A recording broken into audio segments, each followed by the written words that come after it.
নমস্কার, সকল দর্শকদেরকে আমার এই চ্যানেলে স্বাগত জানাচ্ছি। এই চ্যানেলের মুখ্য উদ্দেশ্য হলো দর্শকদেরকে হোমিওপ্যাথি চিকিৎসা পদ্ধতি সম্পর্কে ধারণা দেওয়া, যাহা রোগ নিরাময়ের ক্ষেত্রে বর্তমান সময়ে বিশ্বজুড়ে ব্যাপকভাবে ব্যবহার হচ্ছে। প্রথমেই আমি দর্শকদেরকে জানাতে চাইছি যে হোমিওপ্যাথি কোনো রোগের চিকিৎসা করে না, বরং একটি রোগীর চিকিৎসা করে। একটি সুনির্বাচিত পটেন্টাইজড হোমিও ঔষধ যা একজন রোগীর ক্ষেত্রে প্রয়োগ করা যেতে পারে এবং সেই রোগীকে সুস্থ করে তুলতে পারে। সেই নির্দিষ্ট হোমিও ঔষধটি আবার একই রোগে আক্রান্ত অন্য রোগীর ক্ষেত্রে প্রয়োগ নাও হতে পারে। এখন কোন হোমিও ঔষধটি কোন রোগীর জন্য সর্বোত্তম হবে, তাহা একটি নির্দিষ্ট হোমিও ঔষধের পরিপ্রেক্ষিতে একটি রোগীর বিভিন্ন লক্ষণসমূহ এবং রোগের বিভিন্ন দিক যাচাই করে পাওয়া সামগ্রিক লক্ষণ অর্থাৎ টোটালিটি অফ সিমটমসের উপর ভিত্তি করে একটি নির্দিষ্ট হোমিও ঔষধটিকে নির্বাচন করতে হবে।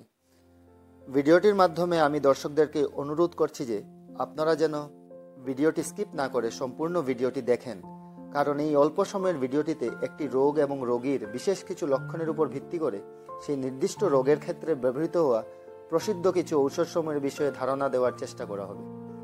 এই চ্যানেলে দেওয়া পাচনতন্ত্রের বিভিন্ন রোগ নিরাময় হোমিওপ্যাথি নামের প্লেলিস্টে আমি পাচনতন্ত্র সম্বন্ধীয় বিভিন্ন রোগ যেমন অজীর্ণতা, অম্লরোগ বা অ্যাসিডিটি, আমাশয়, কোষ্ঠকাঠিন্যতা অর্থাৎ কনস্টিপেশন, আইবিএস, কলাইটিস ইত্যাদি রোগ নিরাময়ের জন্য কিভাবে নির্দিষ্ট একটি হোমিও ঔষধটিকে প্রয়োগ করা যেতে পারে তা নিয়ে আলোচনা করব। এবং একথাও আপনাদেরকে বলে রাখছি যে কয়েক মিনিটের ছোট্ট এই ভিডিওটির মাধ্যমে সম্পূর্ণভাবে ঔষধসমূহের বিষয়ে আলোচনা করতে পারাটা প্রায় অসম্ভব। তবুও আমি যথাসম্ভব ঔষধসমূহের মুখ্য লক্ষণসমূহ আপনাদের সামনে তুলে ধরার চেষ্টা করব। আজকের ভিডিওটিতে আমি রোগ এবং রোগীর বিভিন্ন লক্ষণ অনুসারে বমি অথবা বমনেচ্ছাতে ব্যবহৃত হওয়া কয়েকটি প্রসিদ্ধ হোমিও ঔষধসমূহ নিয়ে আলোচনা করব। তাহার সাথে বমি অথবা বমনেচ্ছাতে ভুগছে রোগীদের জন্য উপযোগী হওয়া প্রসিদ্ধ বায়োকেমিক ঔষধসমূহের বিষয়েও আলোচনা করব। প্রথম যে হোমিও ঔষধ নিয়ে আলোচনা করব সেটি হলো রোবিনিয়া। চলুন জানা যাক ভমিটিং অথবা নজিয়াতে ভুগছে এমন কিরূপ প্রকৃতির বা স্বভাবের রোগীর ক্ষেত্রে রোবিনিয়া ঔষধের প্রয়োগের কথা চিন্তা করা যেতে পারে। রোবিনিয়া হলো হাইপারক্লোরাইড্রিয়া এর জন্য হওয়া অ্যাসিডিটি এর একটি খুব ভালো হোমিও ঔষধ। হাইপারক্লোরাইড্রিয়া এর অবস্থা হলো পেটে যখন হাইড্রোক্লোরিক অ্যাসিডের অত্যধিক নিঃসরণ হয় এরূপ অবস্থায়।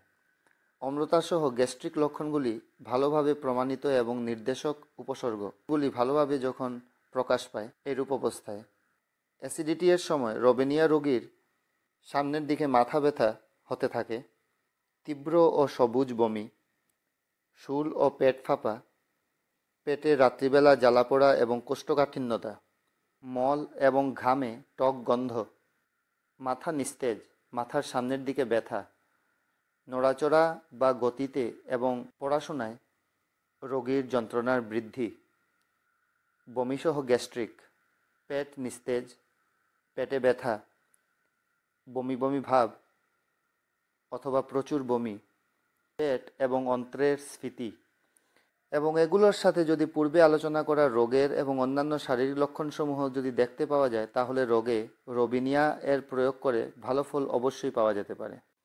এখন বমনেচ্ছায় বা শুধু শুধু বমি বমি ভাব বা অনবরত বমি হচ্ছে এরূপ অবস্থায় উপযোগী প্রসিদ্ধ আরেকটি হোমিও ঔষধ ইপিকাকুনহা বা ইপিকাক নিয়ে আলোচনা করা যাক। ইপিকাক রোগীর প্রধান মানসিক লক্ষণসমূহ হলো রোগী খুব খিটখিটে স্বভাবের হয়, বিরক্ত ভাবাপন্ন, রাগান্বিত হওয়ার ফলে বা কোনো দুঃখ এর ফলে বা বিরক্তির ফলে অসুস্থ হয়ে পড়লে এমন অবস্থায় ইহা উপযোগী। রোগী সব কিছুকে অবজ্ঞা করে, মন আকাঙ্ক্ষায় পূর্ণ। মানসিক লক্ষণ ছাড়া অন্যান্য লক্ষণসমূহের মধ্যে যেমন ইপিকাকের প্রধান বৈশিষ্ট্য হল রোগীর ক্রমাগত বমি বমি ভাব বা বমি হচ্ছে এরূপ অবস্থা, অপাচ্য খাবার যেমন কিশমিশ, কেক ইত্যাদি খাবার পর বমি, বিশেষ করে মোটা শিশু এবং প্রাপ্তবয়স্কদের জন্য ফলদায়ক। মোটা শিশু এবং প্রাপ্তবয়স্ক যারা দুর্বল এবং তাদের আরামদায়ক পরিবেশে উষ্ণ এবং আর্দ্র আবহাওয়ায় ঠান্ডা লেগে যায়। প্রচুর রক্তবমি এবং উজ্জ্বল লাল বর্ণের বমি, শরীরের যে কোনো দ্বার দিয়ে উজ্জ্বল লাল বর্ণের প্রচুর রক্তস্রাব হলে এই হোমিও ঔষধটিকে স্মরণ করতে হবে।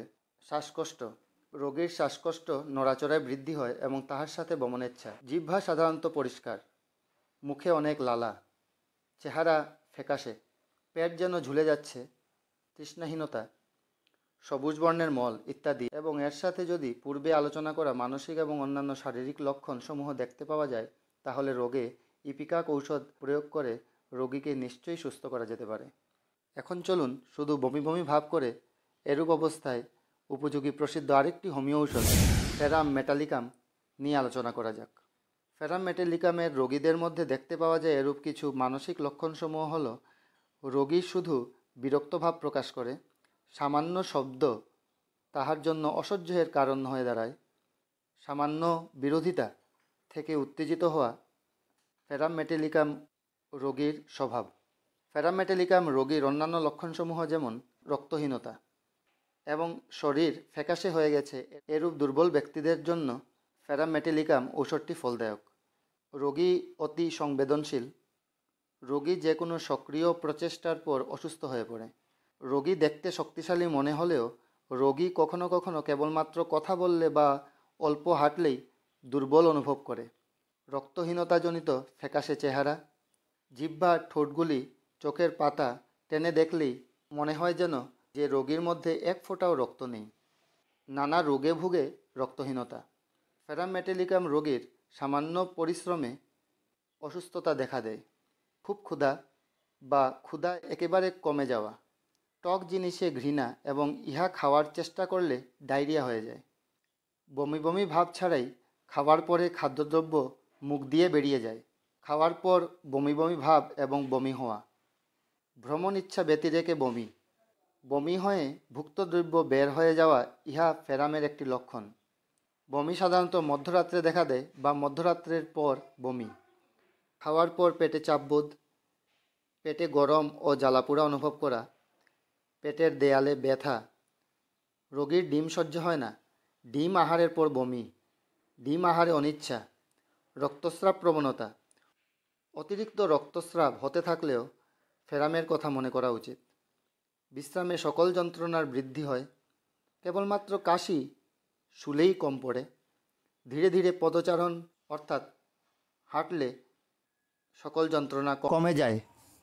প্রবাহিত জল দেখে মাথা ঘোরা, চোখে জল, চোখ নিস্তেজ এবং লাল ইত্যাদি। এবং এর সাথে যদি পূর্বে আলোচনা করা মানসিক এবং অন্যান্য শারীরিক লক্ষণসমূহ দেখতে পাওয়া যায়, তাহলে রোগে ফেরাম মেটালিকাম ঔষধকে প্রয়োগ করে রোগীকে নিশ্চয়ই সুস্থ করা যেতে পারে। এখন শুধু বমি বমি ভাব করে এরূপ অবস্থায় উপযোগী প্রসিদ্ধ আরেকটি হোমিও ঔষধ কোকুলাস ইন্ডিকাস নিয়ে আলোচনা করা যাক। কোকুলাস রোগীর মানসিক লক্ষণসমূহ যেমন কল্পনাপ্রিয়তা, অত্যন্ত রাগী, বিরক্ত ভাবাপন্ন, শব্দকাতর। শব্দ সামান্য রোগীর সহ্য হয় না। রোগী সময় খুব দ্রুতভাবে চলে যাচ্ছে এমন মনে করে। অপ্রতিরোধ্য গান করার ঝোঁক, গভীর দুঃখ। রোগী ঝগড়া বা কোনো দ্বন্দ্ব সহ্য করতে পারে না। কোকুলাস রোগী তাড়াহুড়ো করে কথা বলে। কোকুলাস রোগী অন্যের স্বাস্থ্য নিয়ে খুব চিন্তিত থাকে।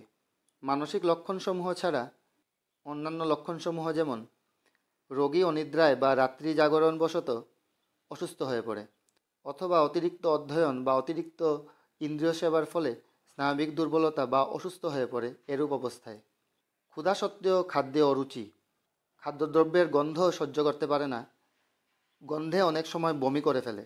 গাড়িতে বা নৌকায় উঠলেই বমি। রোগীর সমস্ত রোগের লক্ষণগুলি গাড়িতে বা জাহাজে চড়ে আরও খারাপ হয়ে যায়। তাই সামুদ্রিক রোগেও কোকুলাসের ব্যবহার করা যেতে পারে। মাথা ঘোরা এবং মাথায় শূন্যতার অনুভূতি। রোগীর শয়নে নিদ্রা নেই, অর্থাৎ রোগী অনিদ্রায় ভোগে। অল্পেই মাথা ধরে, মাথা ঘোরে, হাত পা অসাড় এবং অসংযত। পেটের মধ্যে অতিরিক্ত বায়ু সঞ্চারের ফলে যন্ত্রণা হতে থাকে। মেয়েদের ক্ষেত্রে কষ্টকর ঋতুস্রাব ও ঋতুকালে নিদারুণ দুর্বলতা। রোগী এর ফলে অনেক সময় অজ্ঞান হয়ে পড়ে।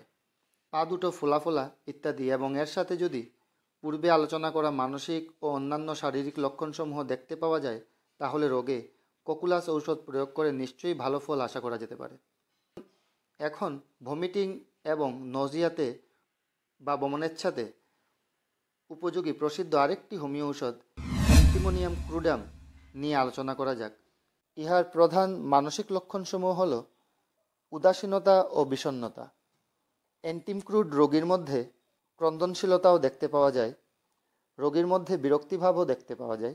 অ্যান্টিমক্রুড রোগী অল্পেতেই ক্রোধান্বিত হয়ে পড়ে। অন্যান্য লক্ষণের মধ্যে যেমন আহারে অরুচি এবং আহারের পর বমি, স্থূল দেহ। অ্যান্টিমক্রুডের রোগীর জিহ্বার উপর সাদা প্রলেপ দেখতে পাওয়া যায়।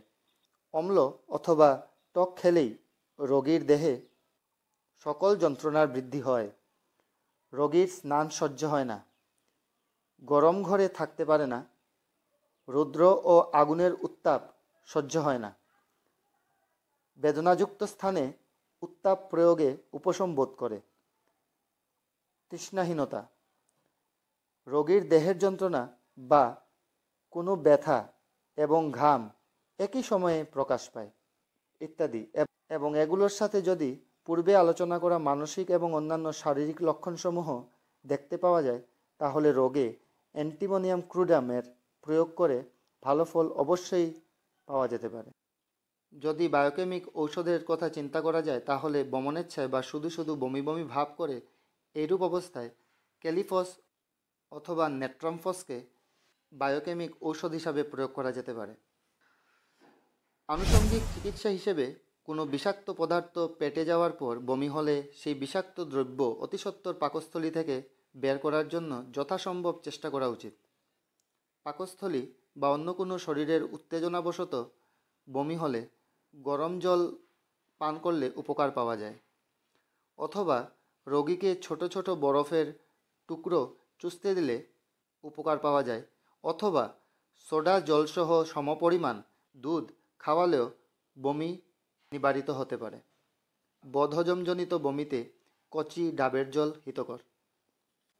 একথাও সাথে বলে রাখছি যে ভিডিওতে আলোচ্য ঔষধসমূহ ছাড়াও লক্ষণ বিশেষে হোমিও অন্য কোনো ঔষধ এই রোগের জন্য প্রয়োগ হতে পারে।